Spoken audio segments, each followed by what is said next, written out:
Yo guys, what is happening? What is going on? What is good? Welcome back to another video. Guys and girls, in today's video, I'm gonna be showing you how you can take your $300, $400, $500 camera from looking like this to looking a little something like this. Pretty cool, huh? So guys, we have watched YouTubers, man, with their beautiful setups. Like, their lighting is gorgeous, their image is just so beautiful, and we automatically just assume, okay, they have like a $10,000 camera, they have these really expensive lights, and not to mention their set in general must have, like, you know, built it. And most likely, dude, yes, they've got all of that. They have the expensive cameras, they have the really good lighting, and they have, like, they've literally just kitted out their entire room from like their bedroom or their spare bedroom to a full-on like YouTube studio. I mean, dude, I'm right now in my living room. Okay, my kitchen is there. This is my living room. Couch is here, couch is there, windows are there. But I have managed to take my cheap camera. This is like a $400 camera, I think. It's a Canon 70D. I bought it like not even secondhand. This is like fourth hand, okay? It's like, it was so cheap, dude, so cheap. Even my lens is really cheap, okay? But with just a couple of little lights, okay, and some tweaking in my camera settings and just some manipulation in my room, I have managed to make the image go from like pretty boring to like quite nice. Now, I don't even film my videos like this because I just really can't be bothered, but I should, because this looks freaking gorgeous, man. So I'm gonna be showing you in like a few tips how you can turn your, you know, your cheap camera from looking, you know, just standard to looking really, really nice with just a few little things that you would need to purchase from Amazon, which isn't actually that expensive, without you having to like bust the bank with a really expensive camera. Because let's face it, dude, your camera isn't gonna make, you know, orange lights and like turquoise lights and that and that. So guys, let's get started. So I'm actually gonna take you onto a little journey. I'm gonna show you exactly what I have. In fact, you know what? Before that, before I show you like the whole setup and like placements and everything, let's talk a little bit about what I'm using at the moment. Okay, so, all right. Wow, this is super dramatic because I've turned off one of the lights. So guys, I have here with me, these don't even have like a name, I don't think, because these are like your standard really cheap like LED lights from Amazon. Literally just type in LED camera lights and this is the first thing that's gonna pop up, okay?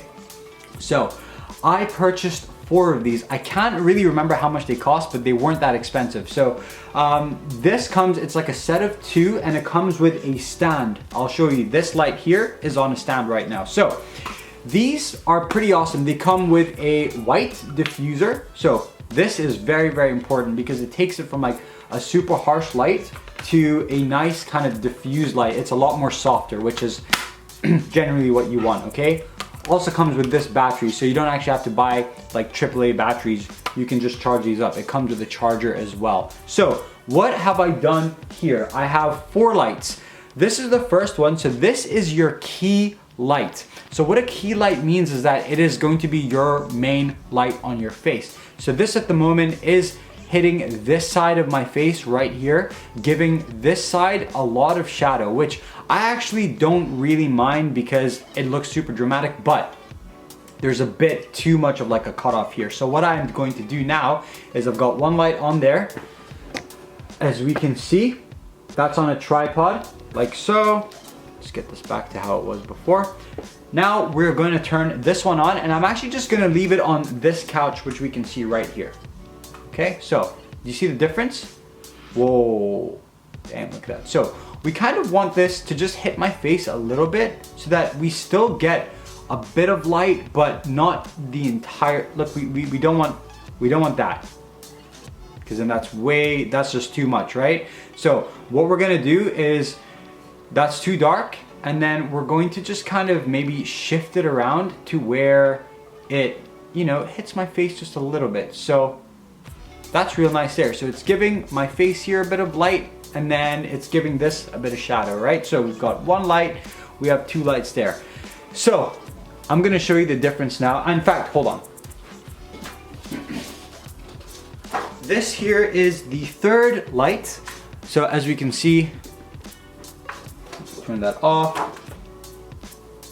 Cool. So turquoise is gone. So I have with me, there are 3 things now that I have with me. I have this other light, exactly the same as these 2. I have a clip, which you can order from Amazon, or dude, any clip for that matter.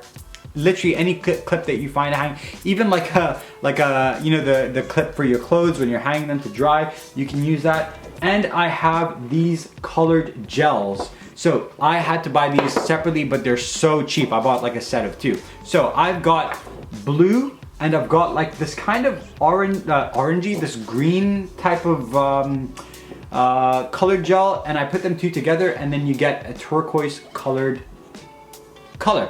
So what I'm gonna do now is, this is way too big, but I'm just going to get like the corner here, and I'm gonna get this clip, and I'm just gonna clip it on like so, and then we're just gonna switch it on like that. Okay, this battery still needs like more charge, but you know, it'll do for now. The next one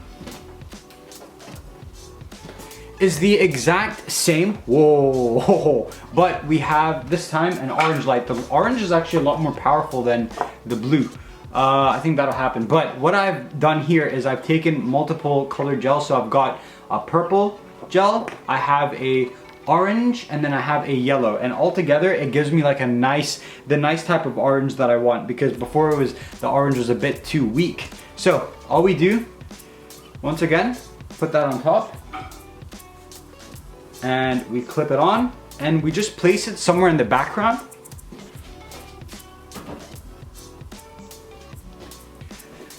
And voila, done.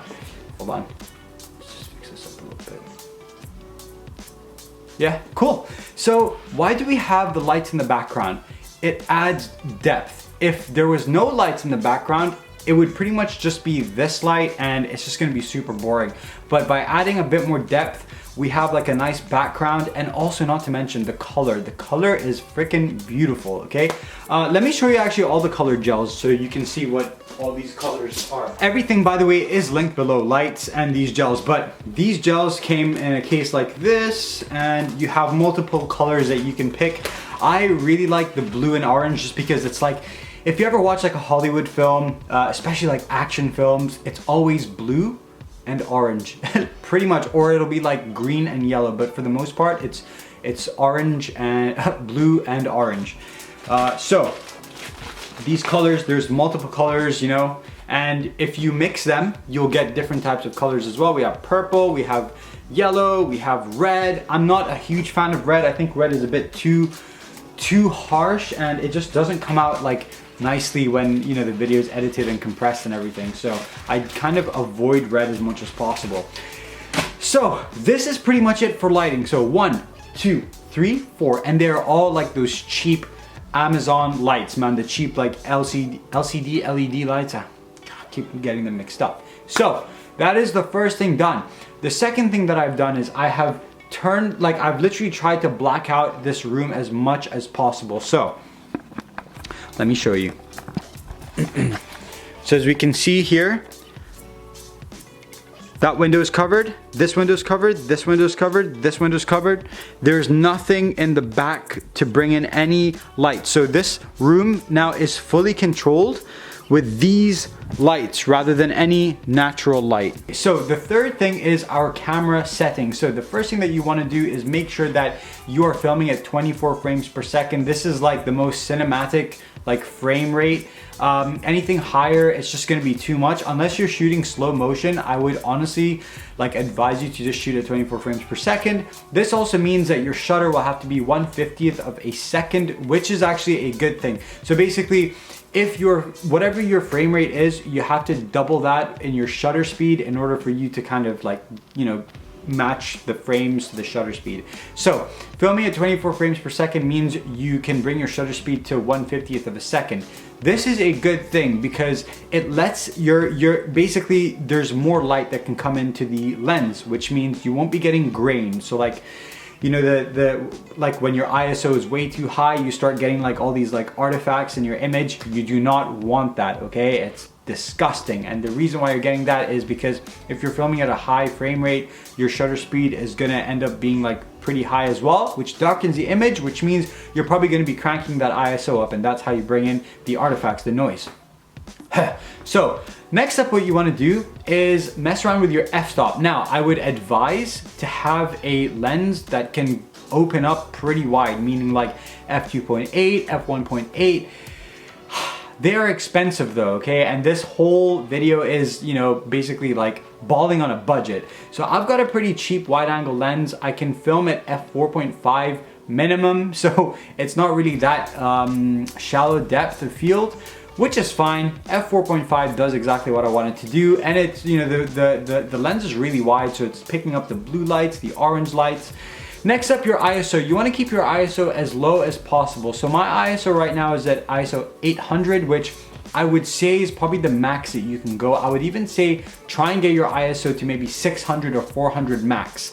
Now the issue is these are as bright as these lights will go, which means I do have to bring the ISO up because my shutter speed is at 1/50th of a second, and my f-stop is at f4.5. That's pretty bright. But what you can do is, if you are shooting on a lens that allows you to go down, man, like f1.4, f1.8, f2.8, it means you can bring your ISO down and it'll still let in all the light. Now, the most important thing in your camera settings is your white balance. So this is sunny. It's basically exactly what I had already. So the next one is the shade. So this is shade. So let's say you're like, you know, in a sunny day, but you're under a shade. So now we can see that it's a bit too warm, okay, compared to the last one, which is a bit more cooler. The next one is cloudy, which is a little bit less than shade, but it's still a bit too warm, especially in my face. I mean, it doesn't help that I'm brown, you know what I mean? And then the next one is tungsten light. So obviously you would need to have like a tungsten lighting situation in order for you to do this, because at the moment pretty much everything is just gone. It looks horrible. It looks way too cold, man. And then the next one is white fluorescent, which looks a bit better than the tungsten light, but it's kind of a bit too red now, you know what I mean? We're going with like a really red sort of like vibe, and I'm just not feeling it. So let's go back to what we had before. Much better. So guys, that is how you can get your cheap looking camera to look like a really, really expensive camera for real cheap. Now guys, you know, it's gonna be pretty hard to get your lighting situation to look like Peter McKinnon and all these other like baller YouTubers, because yes, they use really expensive lighting, okay? These like aperture lighting, which are not cheap. Aperture lighting, like these lights that are a bit smaller for aperture lighting, it's like 500, 600 bucks for two, okay? I got these four, including like the gels, for less than $200. Huh, crazy. So if you want to start your YouTube channel, you know, and you can't invest so much money in your equipment, start with these, okay? This will help you with like figuring out your lighting situation. Guys, if you want to check these lights out, by the way, link down below. If you want the colored gels, link down below also.